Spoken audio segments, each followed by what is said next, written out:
नमस्कार साथियों, स्वागत है आप सभी का संस्कृति पीसीएस के ऑनलाइन प्लेटफॉर्म पर। दोस्तों, हम लोग जुड़ चुके हैं अपने 72वीं बीपीएससी के बिहार स्पेशल की कक्षा में और आज हम बिहार की अर्थव्यवस्था पर बात करेंगे। आज क्लास नंबर 1 है, इस पर हम बहुत अच्छे तरीके से क्वेश्चंस को देखेंगे और आप इस क्वेश्चंस के माध्यम से रिवीजन करेंगे, बहुत सारी चीज़ों को सीखेंगे और ग्रिप अप करेंगे। ठीक है, चलिए स्टार्ट करते हैं हम अपने सेशन को और बहुत ही बेहतर तरीके से इसको कंटिन्यू करते हैं।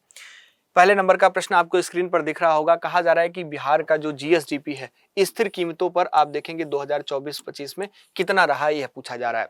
ऐसे ही प्रश्न आपसे जो है मुख्य रूप से आप देखेंगे जो आपका अर्थव्यवस्था इससे पूछा जाएगा। तो दोस्तों, अगर हम बात करें 2024-25 त्वरित अनुमान में जो स्थिर कीमतों पर बिहार का जो जीएसडीपी है ना, वह आप देखेंगे तो यहाँ पर 531,372 करोड़ आपको देखने को मिलेगा, है ना। तो आप देखेंगे 5,31,372 करोड़ रुपए आपको देखने को मिलेगा और वर्तमान कीमतों पर आप देखेंगे तो 9,91,997 करोड़ रहा है। यह भी आप ध्यान रखिएगा, वर्तमान कीमतों पर, है ना, और यह स्थिर कीमतों पर है, ध्यान रखना है बहुत अच्छे तरीके से। मैं यहाँ पर वर्तमान लिख दे रहा हूँ, इसको आप कनेक्ट कर लेंगे। ठीक है, एक चीज ध्यान रखिएगा दोस्तों कि 2024-25 में राज्य की अर्थव्यवस्था स्थिर कीमतों में आप देखेंगे तो 8.6% है ना, 8.6%। और वर्तमान मूल्य पर अगर हम देखें, वर्तमान मूल्य पर अगर हम देखें तो आप यहाँ पर बहुत अच्छे तरीके से ध्यान रखिएगा, यह 13.1% है। 13.1% की बात करें तो यह दर इस दर से बढ़ी है। 2024-25 में प्रति व्यक्ति जो जीएसडीपी है वह स्थिर कीमत पर आप देखेंगे तो 40,973 और वर्तमान कीमत पर आप देखेंगे तो लगभग 76,490 अनुमानित है। दोस्तों, यह भी ध्यान रखिएगा। और सितंबर 2024 से सितंबर 2025 के दौरान बिहार की जो मुद्रास्फीति है वह 0.5% रही है। ठीक है, तो इसको आप बहुत अच्छे तरीके से ग्रैब करेंगे। चलिए आगे बढ़ते हैं। जीएसवीए में सर्वाधिक योगदान किस क्षेत्र का होता है? अच्छा प्रश्न है, आपसे प्रश्न पूछा जा सकता है। तो दोस्तों, क्षेत्रीय योगदान अगर हम देखें, है ना, जो जीएसवीए है तो क्षेत्रीय योगदान 2024-25 राज्य के सकल मूल्यवर्धन जीएसवीए में आप देखेंगे। इसको क्या बोलते हैं जीएसवीए को? तो इसको बोलते हैं राज्य के सकल मूल्यवर्धन के संदर्भ में आप जानते हैं इसको। तो आप ध्यान रखिएगा, इसमें जो तृतीय क्षेत्र है, जो द्वितीय क्षेत्र और जो प्राथमिक क्षेत्र है, इन तीनों को आपको ध्यान रखना होगा। ठीक है, तृतीयक, उसके अलावा जो द्वितीय क्षेत्र हैं और जो मुख्य रूप से प्राथमिक क्षेत्र हैं। ठीक है, तो प्राथमिक की जब आपसे बात पूछी जाएगी, प्राथमिक में आपको पता है जैसे कृषि आप लिख सकते हैं, है ना। तो प्राथमिक में अब जब आपसे आंकड़ा पूछा जाएगा तो ध्यान रखिएगा 18.3%। ठीक है, इसके अलावा द्वितीयक की बात करें, इसमें मुख्य रूप से उद्योग है, आप लोग जानते होंगे, उद्योग को एग्जाम्पल के तौर पर शामिल कर सकते हैं, है ना। तो यहाँ पर द्वितीय क्षेत्र में देखेंगे तो 26.8% है। और यहीं पर अगर तृतीय क्षेत्र की बात करें, है ना, तृतीय क्षेत्र की बात करें जिसमें मुख्य रूप से आप देखेंगे सेवाएं, जो सर्विसेज हैं वह आपको देखने को मिलती हैं। टेरिटरी जो तृतीय क्षेत्र है वह सेवा से संबंधित है ना, सेवाएं, है ना। तो अगर इसकी बात करें तो इसमें भी आप बहुत अच्छे तरीके से ध्यान रखिएगा, जो आंकड़ा है वह 54.8% है, 54.8%। तो जीएसवीए में सर्वाधिक योगदान देने वाला जो क्षेत्र है वह आपका यहाँ पर देख रहे हैं कि 94.8% का क्या दे रहा है, तृतीय क्षेत्र दे रहा है, जिसमें सेवा आपको देखने को मिलती है। तो यहाँ पर सही आंसर आपका सी ऑप्शन हो जाएगा, सेवा। ठीक है, ध्यान रखना है। चलिए आगे अगले प्रश्न की तरफ बढ़ते हैं। बिहार का सबसे समृद्ध जिला कौन सा है? गया, पटना, मुजफ्फरपुर, दरभंगा। तो दोस्तों, पटना सबसे समृद्ध जिला है। प्रति व्यक्ति आय यहाँ पर आप देखेंगे तो 1,31,332 है प्रति व्यक्ति आय, प्रति व्यक्ति आय जो है। ठीक है, तो यहाँ पर आप ध्यान रखिएगा बहुत अच्छे तरीके से, है ना। और सबसे जो गरीब जिला है, ठीक है, सबसे गरीब, सबसे गरीब, तो इसमें आप शिवहर का नाम ध्यान रखिएगा, शिवहर का नाम ध्यान रखिएगा। और शिवहर की बात करें तो यह प्रति व्यक्ति आप देखेंगे आपको 22,047 मात्र दिखेगा। ठीक है, प्रति व्यक्ति आय। ठीक है, यह प्रति व्यक्ति आय है ना।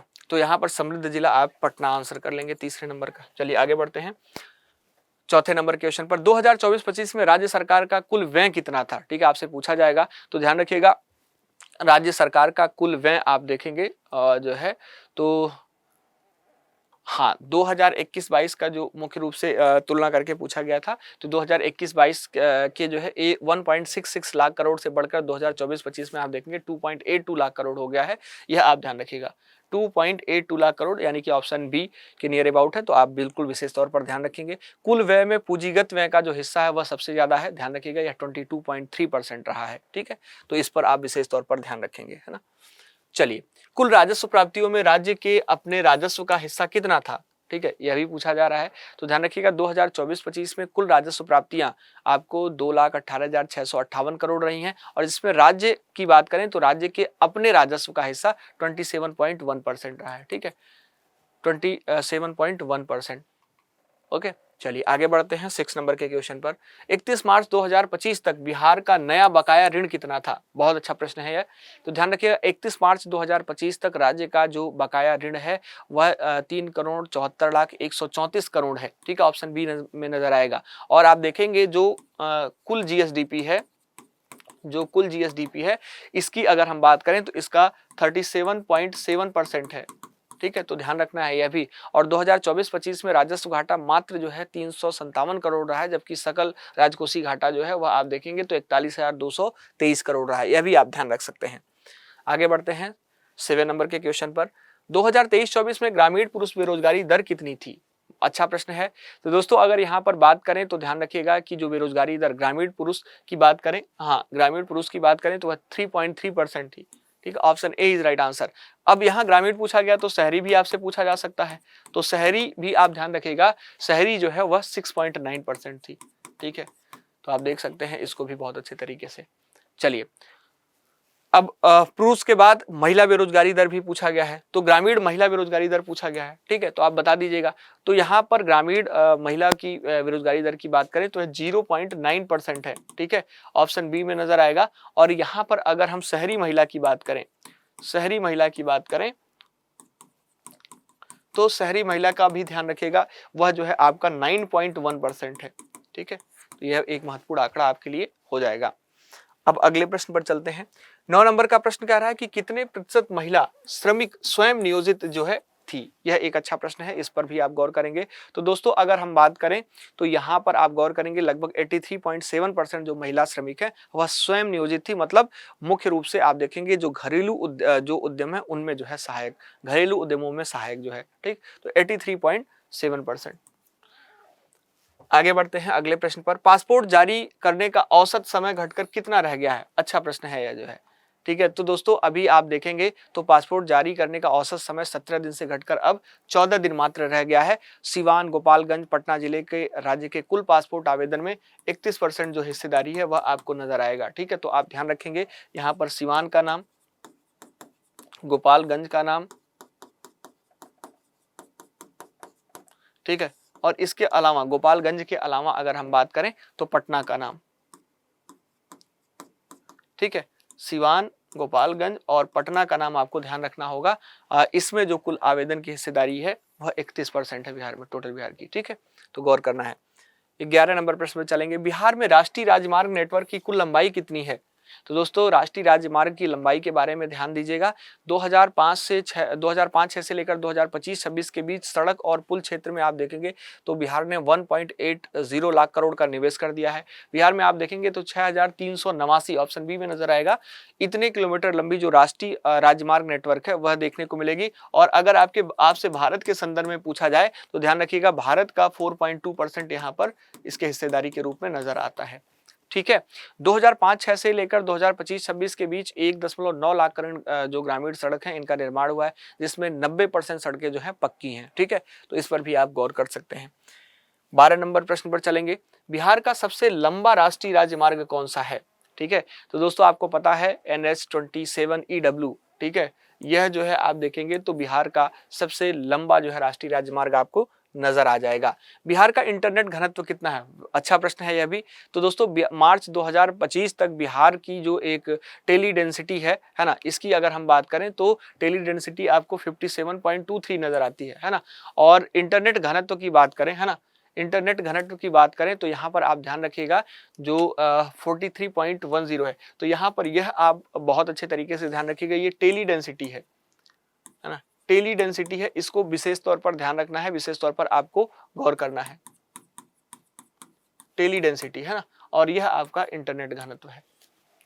ओके, चलिए 14 नंबर के प्रश्न पर चलते हैं। बिहार की कितनी ग्राम पंचायत डिजिटल रूप से जुड़ चुकी हैं?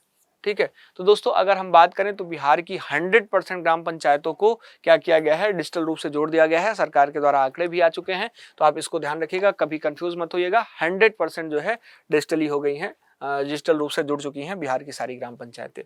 बिहार के सभी कितने जिलों में ई जो प्रिजन प्रणाली है वह लागू करी गई? 38 जो है 59 70 101। तो दोस्तों राज्य के सभी 59 जिलों में जो ई प्रिजन और जो ई मुलाकात प्रणाली है, ठीक है, ध्यान रखिएगा, ई मुलाकात प्रणाली, ठीक है, ई मुलाकात प्रणाली को जो है संचालित किया गया है। ठीक, तो यहाँ पर आप ध्यान रखिएगा, है ना, बहुत अच्छे तरीके से इसको ध्यान रखिएगा। चलिए 16 नंबर प्रश्न पर चलते हैं। 2024-25 में प्रति व्यक्ति बिजली खपत कितनी हो गई? ठीक है, तो दोस्तों यहाँ पर 2025 में बिजली की चरम मांग रिकॉर्ड जो है 8752 जो मेगावाट है, यह आपको देखने को मिलती है ना, यहाँ तक पहुंच गई है। और प्रति व्यक्ति अगर खपत की बात करें, प्रति व्यक्ति खपत की बात करें तो यहाँ पर ध्यान रखिएगा, प्रति व्यक्ति खपत 2011-12 के 134 किलोवाट से बढ़कर अब 2024-25 में आप देखेंगे तो 374 किलोवाट जो है आपको देखने को मिल जाती है। ठीक है, किलोवाट आवर हो गई है। ठीक है, तो यहाँ पर ध्यान रखिएगा। अच्छा, एक चीज और ध्यान रखिएगा, मुख्यमंत्री विद्युत उपभोक्ता सहायता योजना के तहत सभी घरेलू उपभोग करता है दोस्तों, उनको प्रतिमाह 125 यूनिट जो मुफ्त बिजली है वह दी जाने की बात अभी नजर आ रही है, वह दी जा रही है। और लगभग 1.67 करोड़ जो परिवार है वह उससे लाभान्वित हो रहे हैं। ठीक है, तो यहाँ पर ऑप्शन सी इसका सही होगा, ध्यान रखना है। चलिए आगे बढ़ते हैं। जीविका के माध्यम से कितना बैंक ऋण वितरित किया गया है? अच्छा प्रश्न है।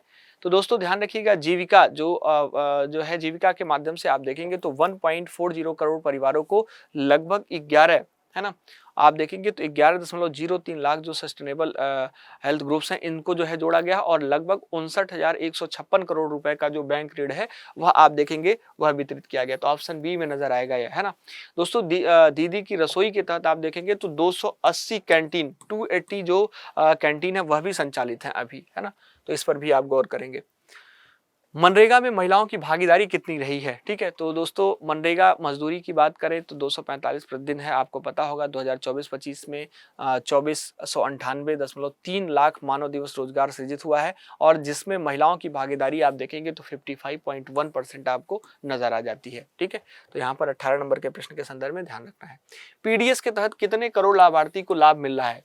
ठीक है, तो दोस्तों अगर हम बात करें तो पीडीएस के तहत आप गौर करेंगे, पीडीएस मतलब राशन, 8.42 करोड़ लाभार्थी को आप देखेंगे तो लगभग 2.08 करोड़ तक का राशन कार्ड के माध्यम से जो लाभ है वह दिया जा रहा है, और 90% परिवारों को जो आप देखेंगे एक आधार प्रमाणीकरण है उसके जरिए राशन मिलता है। ठीक है, तो ये दोनों बात आपको यहाँ पर ध्यान रखना होगा बहुत अच्छे तरीके से, है ना, बहुत अच्छे तरीके से इसको ध्यान रखना होगा।